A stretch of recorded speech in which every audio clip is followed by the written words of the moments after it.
Lorsque l'on a atteint un âge aussi respectable que celui de Sèvres-Loire Habitat, on peut sereinement envisager l'avenir en comptant sur l'expérience et la crédibilité dans la réalisation de chaque projet. Depuis 10 ans, la notion de qualité de service traverse toutes les politiques de l'Office. Aujourd'hui, nous voulons faire reconnaître nos pratiques par une labellisation. Elle s'appuie sur les 7 engagements de notre démarche qualité, cette façon de réaffirmer de façon précise notre volonté d'offrir un logement durable et des services de qualité pour tous. Engagement numéro 1, un accueil 100% qualité. On dit généralement qu'il est important de faire une bonne première impression.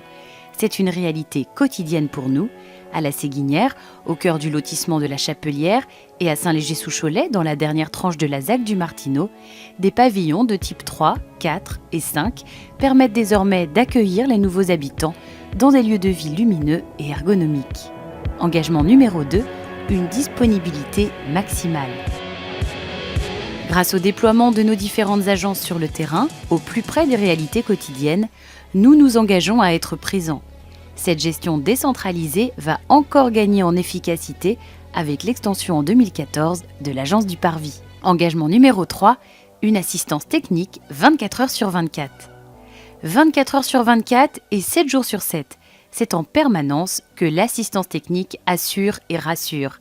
Rester joignable, c'est dépanner un ascenseur en moins d'1 heure au beau milieu de la nuit, une porte automatique de garage en moins de 3 heures, stopper des fuites importantes dans les 6 heures sur Cholet et sa couronne et remettre en service le chauffage ou l'eau chaude.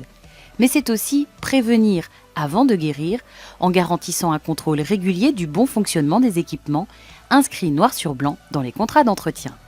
Engagement numéro 4, de l'écoute et de l'information. Depuis 1 an, la charte d'attribution des logements traduit la politique claire et transparente de l'Office en matière d'attribution, en conciliant mission sociale, équité et mixité. Elle constitue un cadre général et assure auprès des demandeurs comme des partenaires la transparence. Engagement numéro 5, un accompagnement personnalisé. Le futur locataire ne se limite pas à un numéro ou un dossier. Aussi, nous nous sommes engagés dans un accompagnement personnalisé. Il commence dès l'entretien conseil, au moment de la demande de logement, afin de trouver les solutions les plus adaptées à la situation de chacun. Tout au long de l'instruction du dossier, différentes instances étudient les demandes des futurs locataires. À commencer par le comité technique, un lieu où chaque situation est étudiée hors mutation afin de déterminer le caractère prioritaire, urgent ou non, des demandes. En fonction de nombreux critères, de l'ancienneté de la demande à la mixité sociale, en passant par le parcours résidentiel. Tous les jeudis, les dossiers rejoignent ensuite la commission d'attribution des logements. Le travail du comité technique est présenté par la responsable clientèle afin de permettre aux différents membres de prendre une décision, accord, ajournement ou refus. Près de 1900 propositions sont adressées chaque année pour 860 attributions. Cet accompagnement se poursuit tous les jours par l'attention spécifique portée aux personnes à mobilité réduite dans l'aménagement de leur logement ou la recherche d'un lieu plus adapté à leur handicap. De façon plus générale, nous assurons une présence auprès de l'ensemble des locataires à travers les interlocuteurs de terrain, chargés de clientèle, employés d'immeubles ou concierges. C'est cette philosophie qui motive les futures constructions de 3 pavillons en location-accession, modernes, économes et durables à Saint-Christophe-du-Bois. L'occasion pour les locataires qui le souhaitent d'accéder à la propriété sur une longue durée et de façon sécurisée en bénéficiant du parrainage de Sèvres-Loire Habitat. Et c'est aussi dans le même esprit qu'est sortie de terre la résidence pour personnes âgées du Landreau à Saint-Léger-sous-Cholet. Un lieu de vie entre le domicile et la maison de retraite, pensé pour préserver l'autonomie et les liens sociaux. Engagement numéro 6, entretien des espaces communs.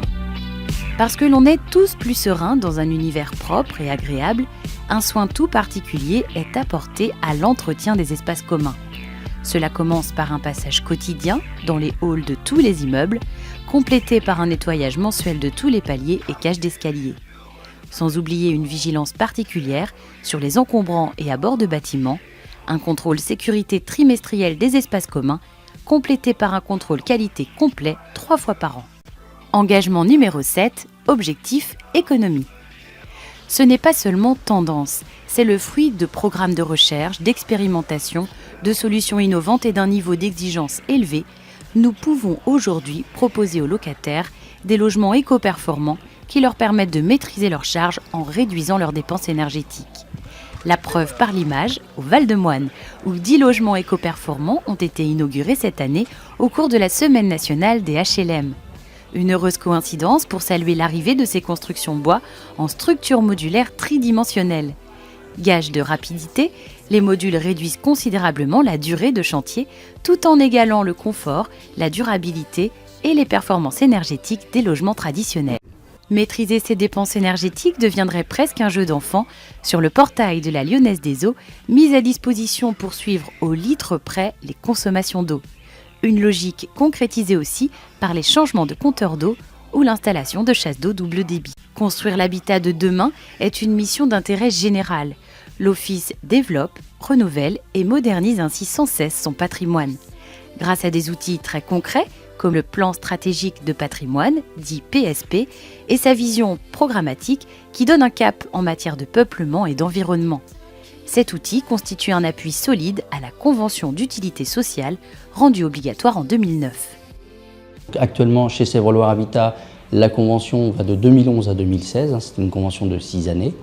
Et donc dans cette convention, on s'appuie notamment sur le plan stratégique de patrimoine pour faire une programmation effectivement des réhabilitations, des interventions sur le patrimoine, mais également sur l'investissement ou le désinvestissement. L'investissement pour savoir grosso modo où aller investir. Donc on s'aperçoit par exemple que dans le plan stratégique de patrimoine, on peut avoir des ensembles immobiliers dont la qualité technique est très bonne, mais c'est l'emplacement finalement qui le pénalise. Et donc ce sera pour nous un indice où il faut plutôt éviter de reconstruire, peut-être tout simplement, et ça fait partie des secteurs où on va se contenter de maintenir l'offre en renouvelant en fait l'offre existante. Au quotidien, cela se traduit par des réalisations sur mesure. En 2013, 15 pavillons et un appartement ont ainsi été vendus. Cela passe aussi par la création d'une dynamique entre commerce, bureaux et logements. Dans ce domaine, 2013 a vu la construction de la résidence Les Marteaux, ses 5 appartements et son espace de bureau au parti architectural réussi. Mais aussi à quelques kilomètres de Cholet, celle de l'ensemble immobilier La Garenne à Beaupro, 10 locatifs et plusieurs commerces harmonieusement intégrés à l'hypercentre, avec un ascenseur facilitant l'accès des logements aux seniors. C'est aussi, pour toujours faciliter et fluidifier les trajectoires résidentielles, le développement de nouvelles compétences. L'aménagement de ZAC, à l'image du développement du lotissement du Ruisseau que nous a confié la commune de Saint-Christophe-du-Bois, aménagement combinant terrain à bâtir, location-accession et logement locatif, mais aussi la rénovation urbaine de grands quartiers d'habitat social, comme le quartier Choletais du Chiron, où une opération d'envergure a été lancée. Les travaux, nous les avons lancés donc, en septembre 2012, donc il y a un petit peu plus d'un an, pour réhabiliter donc, les 120 logements donc, situés avenue de l'Europe sur le quartier Le Chiron à Cholet. Nous avons donc livré 57 logements où les locataires donc, ont pu prendre possession de leur logement. Nous avons actuellement donc, une quinzaine de logements en cours, c'est-à-dire que sur l'année 2014, il nous restera une cinquantaine de logements à réaliser. Un chantier décliné en 3 axes, la réalisation d'économies d'énergie, le renforcement de la sécurité des locataires, notamment par le changement de coffret électrique, sans oublier l'amélioration du confort et l'embellissement général des logements. Chaque année, des travaux sont ainsi programmés pour répondre à l'attente et aux besoins des locataires en matière de modernité et de performance énergétique. Et demain, 2014 annonce d'ores et déjà de nombreux chantiers. Pour accompagner les publics les plus fragiles, cela se traduira par l'extension de l'ADAPI et la création de salles d'activité, l'extension des chambres, du restaurant et la mise aux normes d'accessibilité de ce foyer de la Longue Chauvière. Mais aussi, en partenariat avec la ville de Cholet, la direction départementale de la cohésion sociale et la cité de La Gautrèche, par le projet de réalisation d'une résidence accueil pour un public en souffrance psychologique actuellement à l'étude. Il s'agit de proposer, dans un nouvel immeuble adossé au Chiron, 12 logements individuels de type 1 et des espaces collectifs de restauration-animation. Les futurs locataires bénéficieront d'une présence journalière d'intervenants sociaux qui seront chargés de l'accompagnement, de l'animation du collectif et de la régulation de la vie de la résidence. Fort de son succès dans le quartier Bretagne, une réflexion s'installe sur un nouveau réseau de chaleur. Une année qui devrait aussi marquer le point de départ de nouvelles constructions. celle du foyer de jeunes travailleurs de Beaupro, 10 logements pensés pour héberger des jeunes de 16 à 30 ans en insertion professionnelle, en formation ou en apprentissage, dans le cadre d'un partenariat entre le département, l'association Habitat Jeunes du Choletais et l'Office. Mais aussi celle de Noyers, Saint-Christophe-du-Bois et Beaupro, où 3 fois 4 logements verront le jour. Des valeurs cohérentes avec les bonnes conclusions tirées par la Cour des comptes lors de son contrôle effectué cette année. Un événement qui ne s'était pas produit depuis 20 ans, portant sur la période 2007-2013. Le rapport a été présenté au conseil d'administration en juin dernier. Les principales observations faites par la Chambre portent sur les indicateurs de gestion qui sont satisfaisants, avec des résultats, un autofinancement et un taux de rentabilité relativement élevé pour Sèvres-Loire Habitat. Elle souligne la bonne santé financière de Sèvres-Loire Habitat. Ces bons résultats reposent sur une gestion efficiente engagée depuis longue date. Elle souligne l'intervention de la CAC qui soutient Sèvres-Loire Habitat dans le cadre d'une convention triannuelle. Elle souligne aussi un plan stratégique patrimonial qui est régulièrement actualisé et qui semble pertinent à la Chambre et qui en fait accompagne la restructuration urbaine de Jean Monnet dans le cadre du dossier ANRU. Et puis elle souligne une convention d'utilité sociale, donc la CUS, qui a été signée avec le département de Maine-et-Loire et l'État pour pouvoir abonder des financements tels que l'exonération de la taxe foncière sur le foncier bâti.